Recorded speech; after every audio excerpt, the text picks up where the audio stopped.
So, guys, I have a question. Yes. What is love? Baby, don't hurt me. Don't hurt me.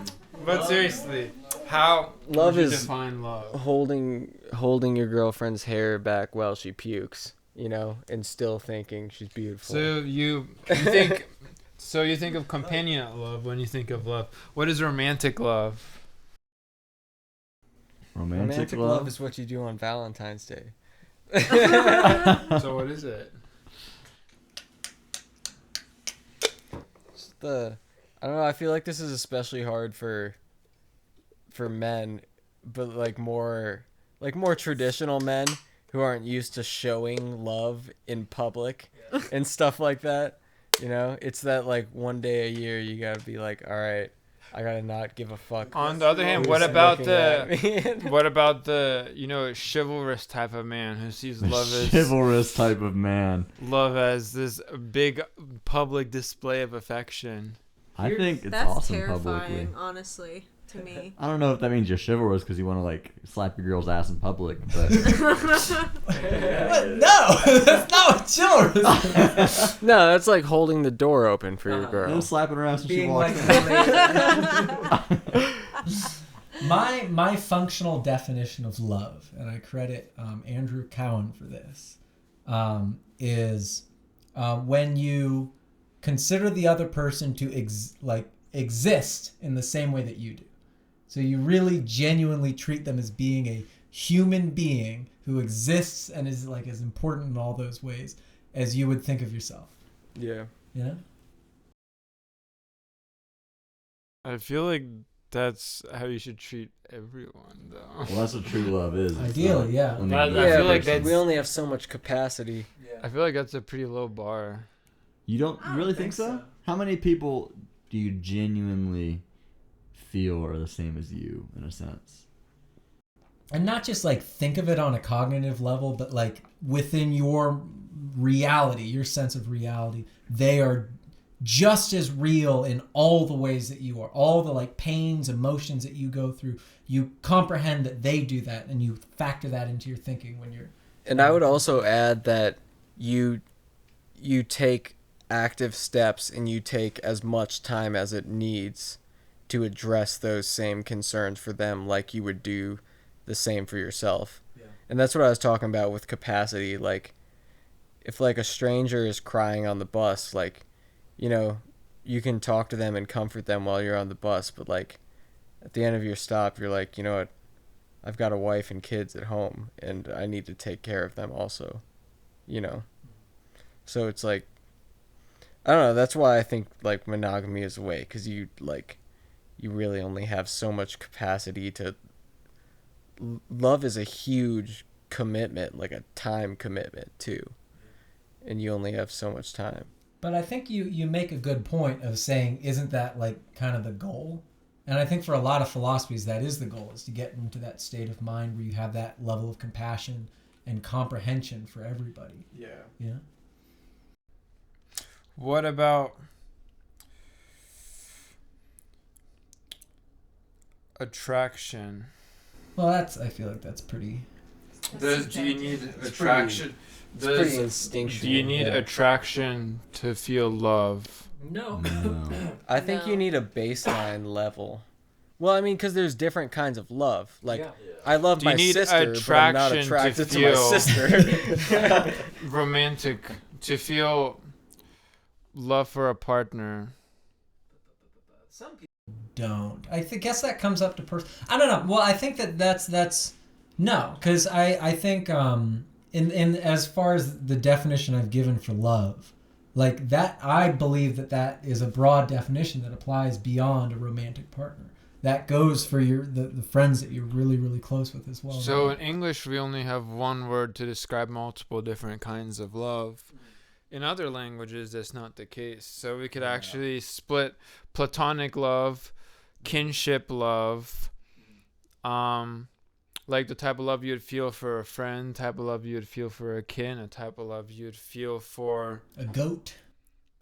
Yeah, maybe a partner, and type of love that you'd feel for someone in doing an act of service for them Yeah. as different types of love. Yeah. I agree with it. That's a really interesting observation. I guess 'Cause, all like- you do is. Oh, sorry. Keep going. I think the time commitment is like what you make in it's kind of like you have tiers of time commitment, like your partner in life is your first time commitment to make sure that if they're going through something, you address their feelings. Like What that. is a time commitment to a person? Like there are certain people in kinship love and in partner love, your time commitment is literally like as much as they need to be there with them and talk with them and help What them does get it through. mean to make a time commitment to someone? I feel like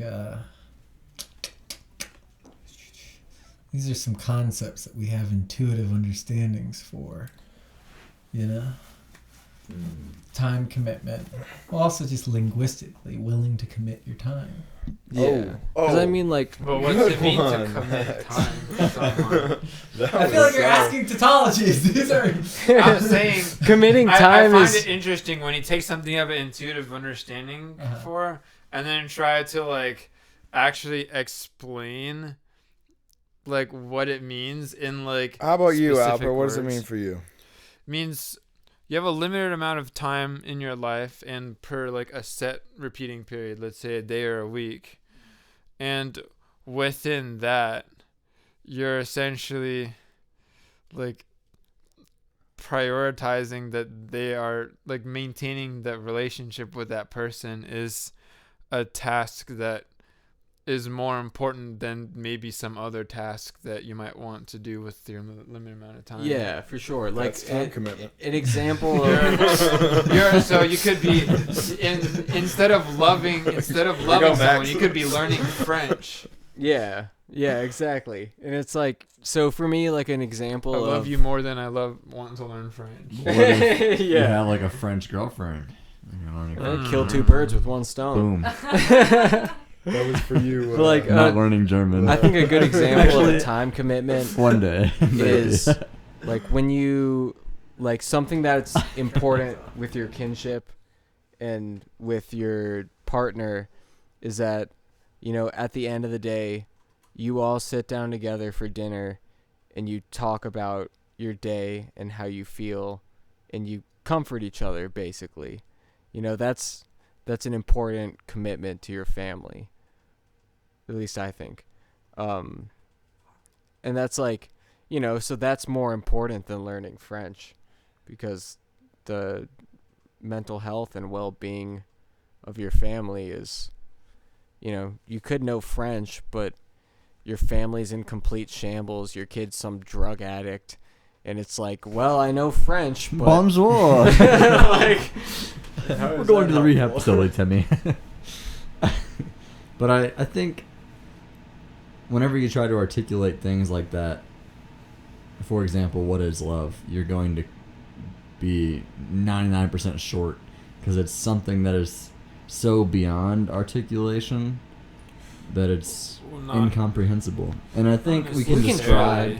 Well, I feel like it would require a lot of talking to cover the whole. Like if you were to speak to an alien who had no idea what love was. Well, it might seem simple at first, but like for example, earlier Alper said the word.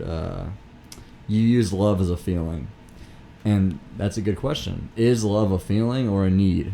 Love is. I mean, it's Why not multiple both? things. And If you're just and looking it might at be. if you're looking at humans as just like these like biological objects, love is just a type of bond that two people have between each other. So love is just a couple atoms coming together, and like more atoms pop out later. no, this is love is a a weird form idea. of bondage. Yeah. Oh, it's interesting now. This is a weird idea I've always had, but I think what happens when you spend a lot of time around one person and you start to love one person very much is that, when electrons move around in your brain, when electrons accelerate, they send off waves that go through matter and stuff like that. If you're like holding your heads close all the time, You're a physicist. That's so fucking cool. Dave, I have so many of your electrons in my head. It's unbelievable. no, the electrons don't move. They just send I'm off. So many of my uninformed. They just electromagnetic- radiate the woman you love. So what You you're feel saying my is electrons? we use ESP to bond with our lovers. Pretty much. Yes. Just a theory. Anyways, ladies and gentlemen, welcome back to Odin. It's been half a year. Oh, Jesus, it's been so long. Yeah. Do we still even have that hosting thing? I've been paying for it every month. All right. Oh. We're going to got vote it. for you, audience. And now, Audience of 3. 3 billion. We've had. Can we subscribe to Can this the on, like, audience be Google smaller Podcasts? than the size of the cast? subscribe to us. On Well, Google Podcasts? we're our I don't think audience we're as on Google well. Podcasts. I don't think we're on Google Podcasts. Really? What are we on? might be able to fix that. Spotify? We're on iTunes and Spotify. That's it? Rip. You're making us look bad to the listeners. We also have Dude, like I a need to website. what is it called? Who Odin? uses anything other What is than our Spotify? What is the though, podcast honestly? you're on called, Blake? My mom uses Amazon Instant Music. Rationalization! Yes. Yes, I got My mom it! uses Amazon Prime One of our Music. old hits. Hell yeah. Yo, that's a hit. What's on there? That's a real hit. Yeah. many It came up in voices? the feed. I mean, like, there you go. Do they have prayer, like, everything? meditation, and harmony. They have Is a that lot what of we're things. associated Well, with? they have I'm some things, subscribing. and then the things It's that on they Google don't have, you Podcasts. can This is cool, buy. man. Can I listen to this later? Yeah. And you just like This is- the iTunes This is storage. the podcast. Remember this, me of the But future. you just download the MP3 You're finding file to you your on device, Google Podcasts which right is now. something you can't do on iTunes. Yeah, they use protected like AI. Okay, guys, having NCC two files. conversations at once. Let's just split it into one ear or the other. If you're an audience member, we're gonna have Fine, one we're conversation hashing in one this ear out. and the other in the other. So take one headphone off if you want to hear one conversation, and take the other It's headphone off. interactive. Just pan it. It's like being in a bar. Yeah, You just join different choose different conversations. conversations. We could have the first interactive podcast like that. Oh man. Not bad. Or maybe we make a choose your own adventure podcast. Yeah. But there's How only would we two do choices. that? Yeah, there's only 2 choices at any time. Left. You can choose to go left or Or right. right. No. So we start one conversation on one basic topic, and then like 2 kind of ideas come up from that topic. Okay. We record 2 different recordings So we'd have to from split the that podcast idea. episodes. So we split the podcast up. Okay, So it's all okay. one conversation, but like at one point the podcast just pauses, and it's like, are you more interested in kinship love or friend love? And then it's like, What do you think, Max? It's like- You gonna put that together? we would need some. No. We would need some developers to do that. Can we hire a developer with our funding from the school? How much? I may be able to. How much fun? Just get a full-time developer. Look, we have 3 viewers. We need you to develop a. If you would like to Pretty much. work, That's like Yeah. you gotta Nice convince them microphones with here. like multiple different grants for that though. Yeah. We got dollars in funding last semester for this equipment. Whoa. That's a class. Thank you. Thank you, Virginia. We actually are doing a lot of things with that money to improve the community. Boxford's never And- been the same. Moving on. We have reached 7 people. No, we've actually reached a lot more than that. Our numbers just don't show it. No, we actually have more than 7 total listeners. We've had episodes How many do we that have? like 30 or 40. We've had like 30 or 40. But that's crazy. That Yeah. 30 or 40 is people wild. actually listen to me. Yeah. To you? Just you, not the rest of us. That's me. No, but I've always said I think the principal value of this podcast. If other people want, like, are listening in and enjoying it, then great. And if one day we get a tremendous, well, no, honestly, like anybody in the audience, it's awesome if there's Yeah. anybody. I mean, this is like the podcast like you send to your grandparents. And if you're listening and you want to join us and sit here and talk, then you can. Email. Email. George What's the Bush. email? George W. It's www.net. odinspeak@gmail.com. That's right. Odin Odin Speak. Speak. Okay, email odinspeak@gmail.com if you want to be on the podcast. Title your We're on header, Twitter please let me too. on. You can email that. Email Twitter and Direct tell message. Twitter you want to be on our podcast. I'm an old person Our at next heart. guest I don't is know gonna how be to Try Email adding us. some value to the listener's life now. Yeah. Rich, About that. you had spoken to me about wanting to explore the transcendent a little bit more verbally. You want to elaborate on some of your feelings about that and tell the rest of us? Oh, well, one of the things I realized earlier this week, and I guess this goes a little bit back, about 4.5 months ago, I did a 10-day Vipassana retreat. And for anyone not familiar with that, it's about 9 days of 10 hours of meditation per day. And then on the 10th day, you're actually allowed to talk, because for those first 9 days, there was no interaction between you and any of the participants, or really anyone in general.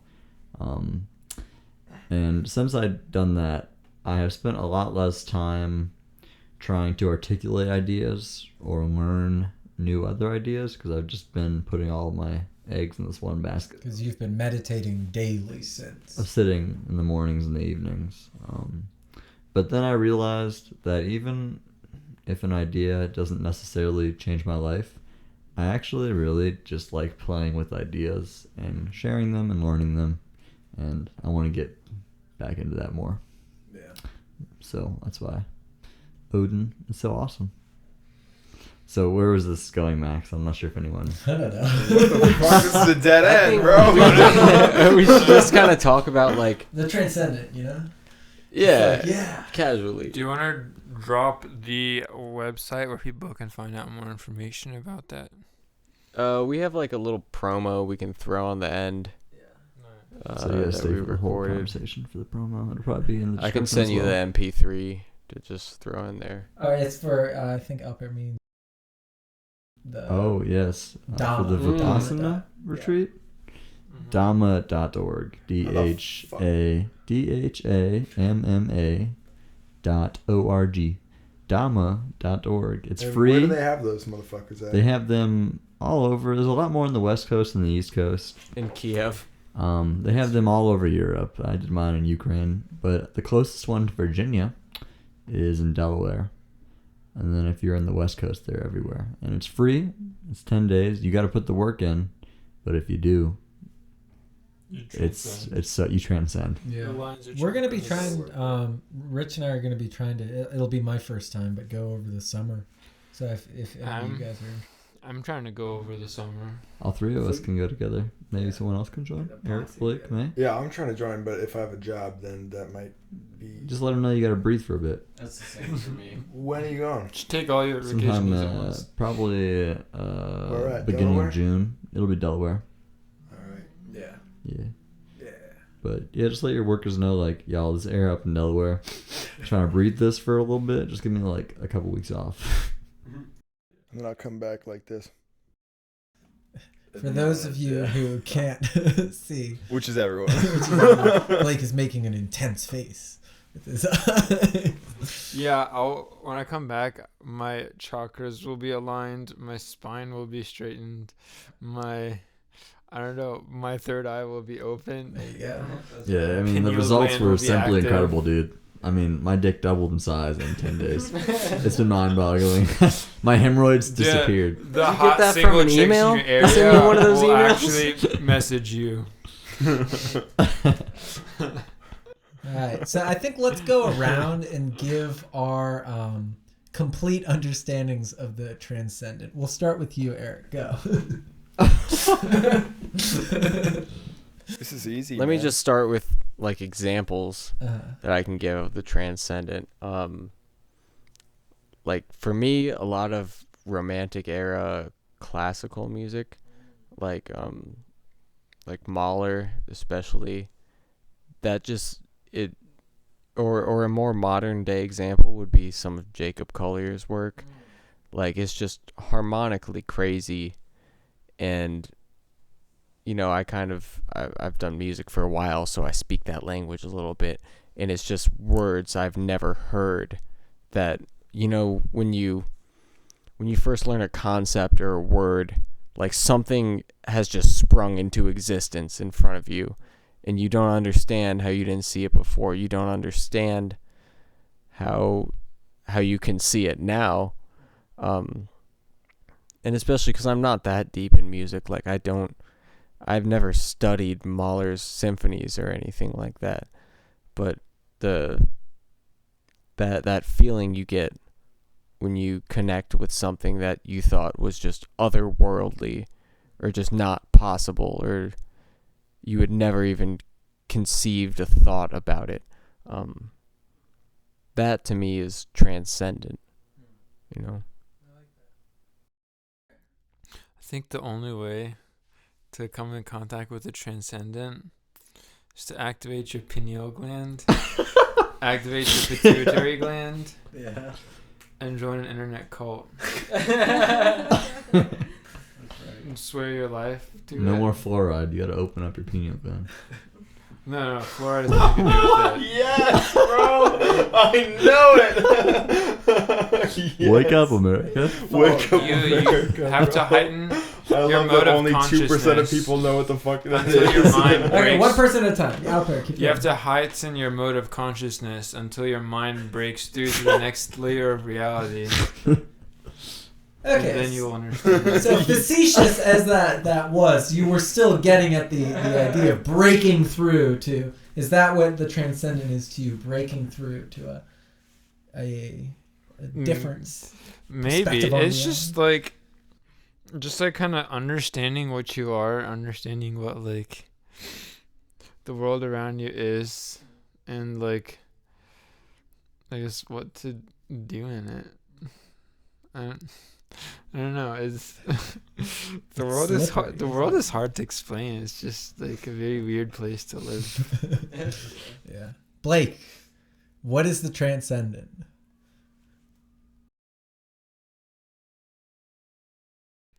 Pituitary gland.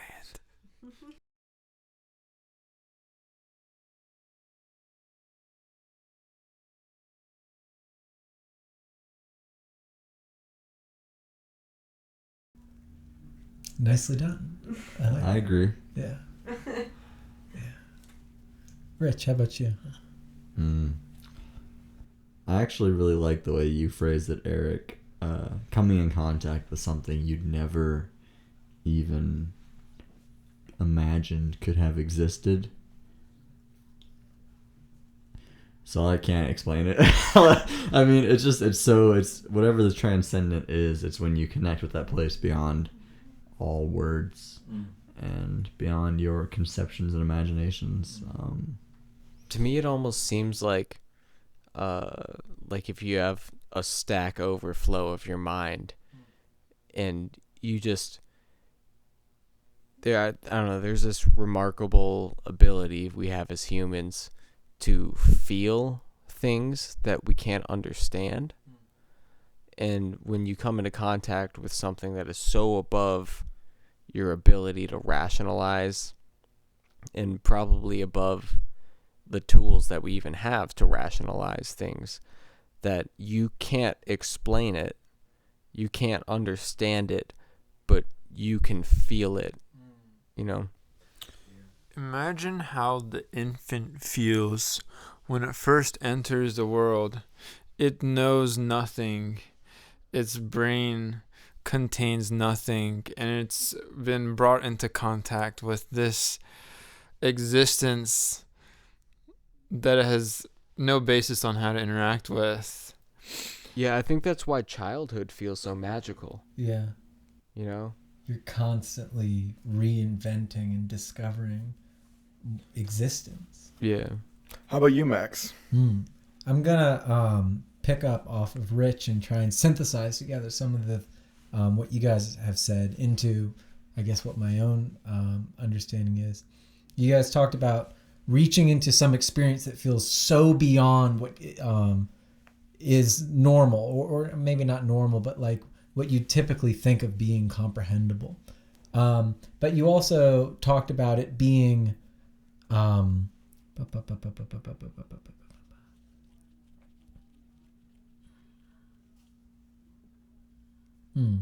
scratch that. I think that what I would seek to add on to that is the idea is it's something that's so beyond that you can't even like imagine and comprehend it, because it isn't modeling, it isn't putting words to something. It's connecting to something that underlies all the words that we put to things.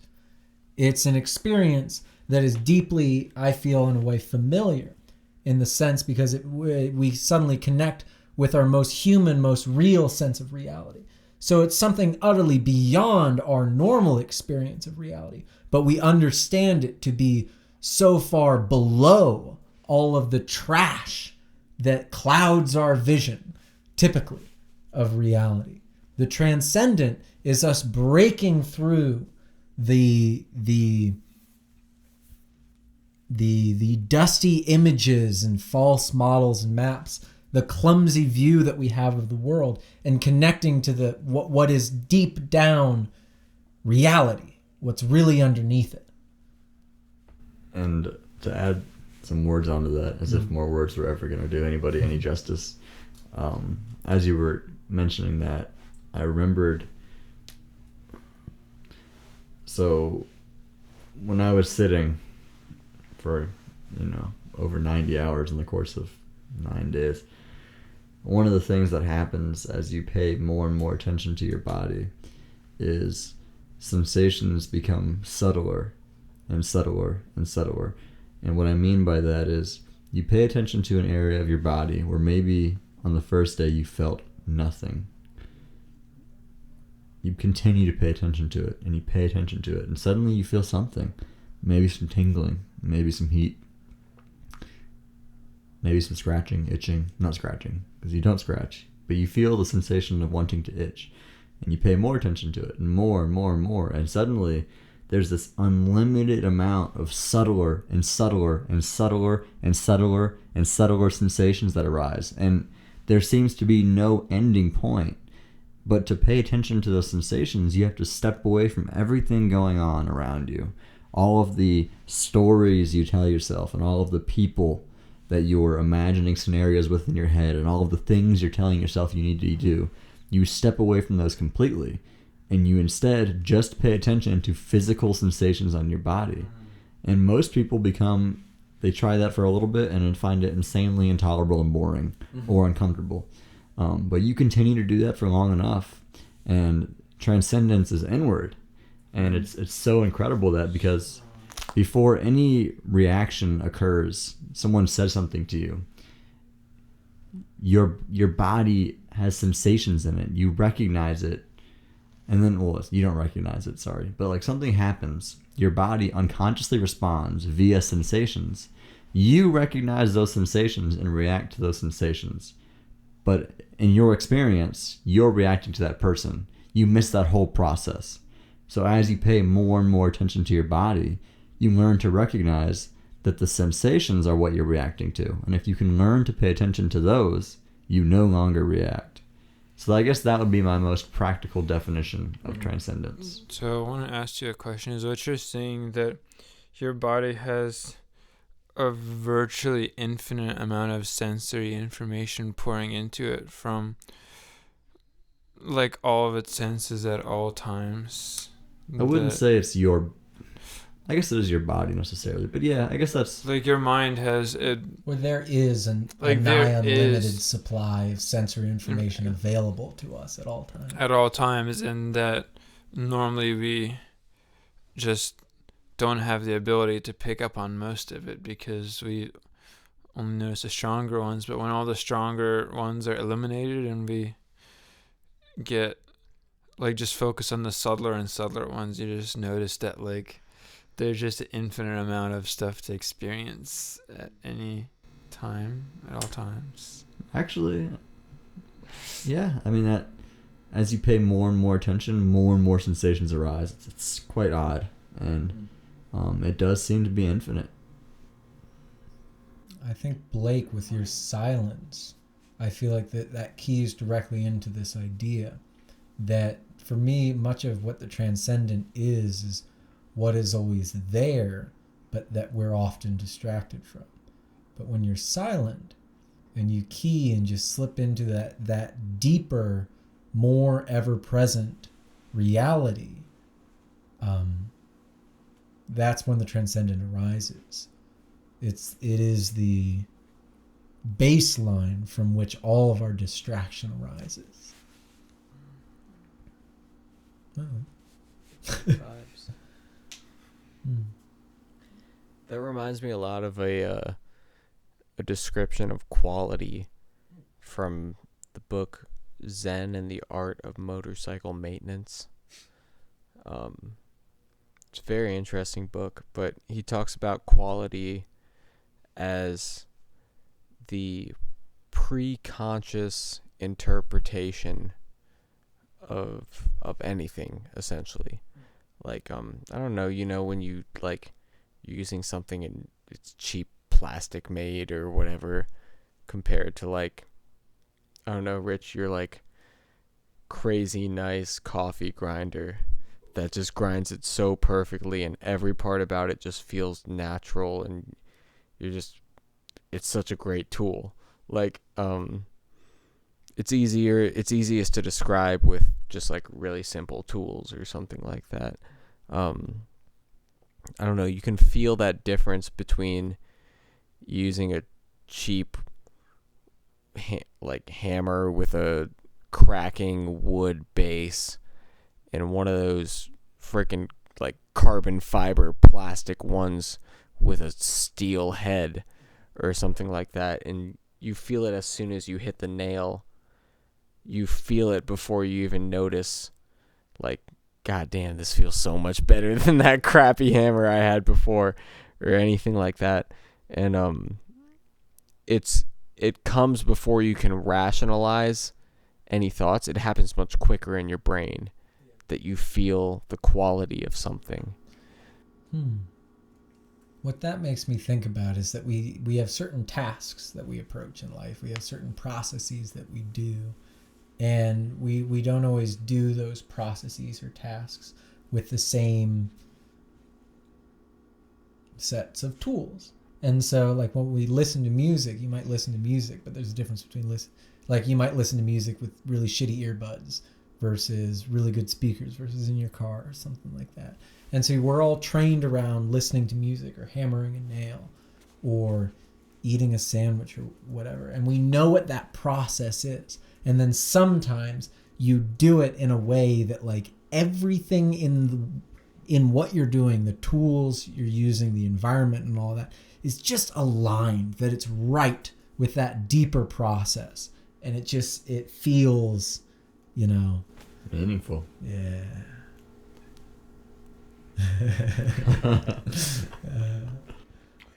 Odin,